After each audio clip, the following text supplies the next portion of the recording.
Welcome to Abdali Grammar School YouTube channel. Our today's topic is classification of animals. Look at the pictures of fish and jellyfish. Both live in water and get their food from there. Tell a difference between the both. There are millions of animals on the earth. It is quite difficult to study each and every animal separately. So, in order to study animals easily, scientists divided them into two major groups on the basis of presence or absence of backbone and named them as vertebrates, invertebrates. Vertebrates are the animals which have a backbone. This backbone gives support bodies and help them to move. Some examples of vertebrates are fish, frog, crocodile, parrot, cow, etc.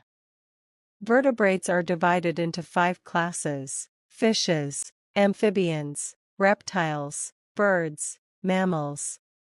Invertebrates are the animals which do not have a backbone in their bodies. These animals have soft bodies. Some examples of invertebrates are jellyfish, housefly, spider, worms and cockroach, etc.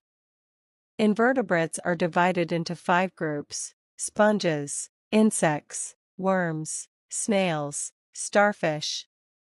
Differences between vertebrates and invertebrates. Besides the major difference, presence or absence of backbone, between vertebrates and invertebrates, there are some more differences, i.e., invertebrates may have an exoskeleton or a hard outer covering called shell, which protects their bodies. Vertebrates have an endoskeleton which supports their bodies. Most of the invertebrates are smaller in size compared to vertebrates. Vertebrates are generally bigger in size than invertebrates. About 95% of the animals living on the earth are invertebrates. About 5% of the animals living on the earth are vertebrates. Thanks for watching. We will see you in the next video.